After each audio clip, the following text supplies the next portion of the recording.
Within this presentation, I will discuss how I've met the APSEL standards throughout my experience as a pre-service teacher.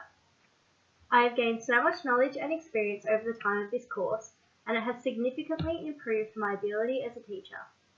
This is evident in the first standard, 1.5, demonstrating knowledge and understanding of strategies for differentiating teaching to meet the specific learning needs of students across the full range of abilities. In my fourth year teaching rounds, I taught a unit on time for a foundation class of 17 students. The students range from very high achieving to very low, including one student that was at a preschool level. This meant that any lesson sequences taught would have to be differentiated for a range of abilities. In this specific unit, I conducted a pre-test to assess where my students were at in terms of being able to correctly represent a clock and its dimensions.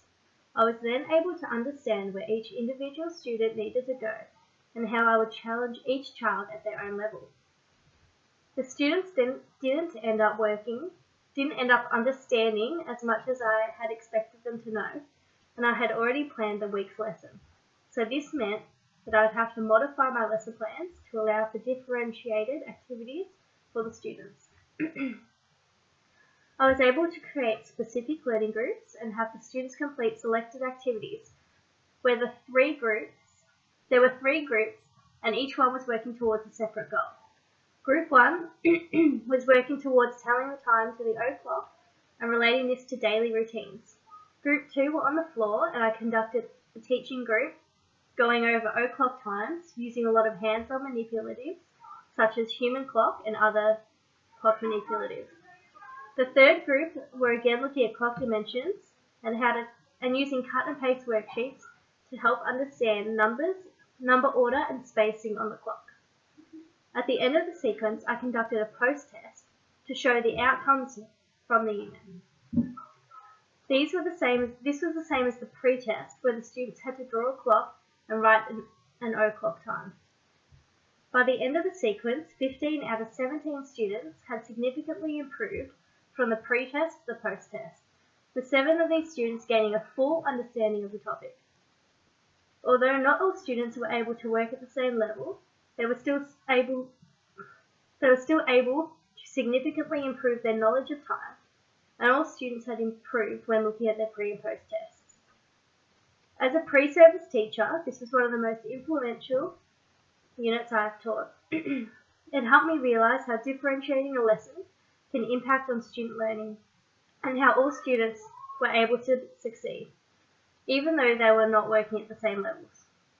I was able to physically see the students improve throughout the week, which is something I haven't been able to do before due to the time constraints of placement.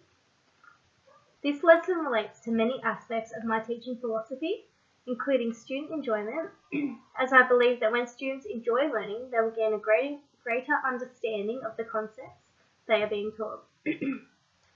Students are more engaged and they want to learn more because they aren't just being filled with knowledge. It's a constructivist approach which allows for students to have control of their learning. In this case, the students were able to enjoy it because they were working at a level where they were still able to be challenged, so they were engaged and they weren't bored in what they were doing. I also believe that differentiated learning is one of the most important parts of education. By creating different learning groups and activities, I was able to work with the students who were really struggling individually and challenge the students who were excelling in the topic.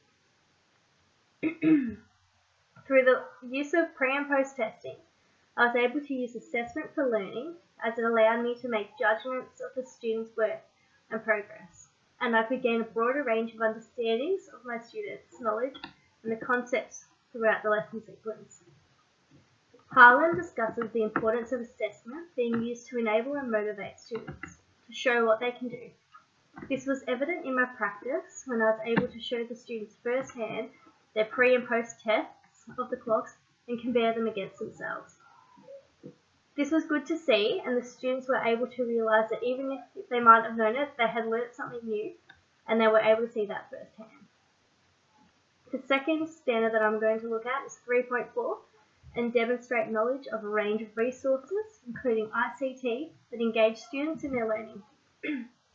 In my third year teaching rounds, I taught a lesson sequence about informative writing to a grade 1-2 class. After having taught this grade a few times, I had an understanding that the students were able to work well with technology, and it was a way to engage those kids who were otherwise disengaged. The students were able to choose their own animal. It could be anything they wanted, and they had to research it and make their own book about it. I met this standard by creating a lesson sequence where students in pairs created their own non-fictional books about animals using iPads. We used the app ScrapNote, and the students were able to create their books however they liked. However, they had some constraints such as habitat, diet, interesting facts, and etc. The students needed lessons to teach them how to research good information and know where to look. Even simple things like understanding what they had to type into the search engine to find the information they were looking for. The students were then able to conduct their own research, design their own layouts, and find their own pictures and videos to then go on and create their books. I found that they were really engaged, especially one of the students who was autistic and found it hard to concentrate and stay still in class. The students were excited and motivated to create their books. With the emphasis on the iPads, it made the lessons and the writing much more engaging for the students, and they really wanted to make them. The books that the students made were then printed out and published for school to view, and it gave the students gratification for their work, while using ICT skills such as websites and iPads. By the end of the sequence, students had learnt how to research information using the internet, find specific facts or figures within the text, and then apply that research to their own work. As a pre-service teacher, I already know that the use of technology in the classroom is such an important part of students' learning and understanding. So being able to apply this to my lessons was great to see firsthand what does and doesn't work. I hadn't thought about the fact that I would have to teach the students about how to research good information. So it was great to see that even some of the simplest things, like doing a Google search, is something that you need to teach the students. The use of 21st century skills to engage and promote learning is a part of my teaching philosophy. This includes the use and knowledge of different ICT tools, critical thinking, and open-minded learning. Because students are needing to become more technologically literate due to the way that technology changes these days, it makes them more engaged. And when they're engaged and using tools such as ICT in the classroom, it enables them with a wide variety of skills that create a positive and exciting environment in the classroom. The habits of mind have an important influence in my teaching, and I like them to be reflected within my lessons. For example, in this lesson, the students were really enthusiastic and excited when they were researching the animals. One student talked for ages about his animal, and that he'd researched and he could tell me nearly everything about it. I could see him responding with awe and wonderment, and that he was excited to learn more about it. Oswald discusses the need for students to create and present information in meaningful ways, using ICT tools in grade 1 and 2. They also use techniques for visualizing their thinking, such as pictures and videos. Students also need to begin to apply simple techniques such as bolding, centering, and changing case, which is something that the students needed to learn when adding things like titles and contents pages. I agree with Hinchy's statement about constructivism and how it's not merely a teacher's job to deposit information into a child's head. We need to give them the skills and the resources to find this information, and then allow them to apply this to design experiences. In this case, the students are researching their own knowledge and applying it to a situation where they will teach other students about what they have researched.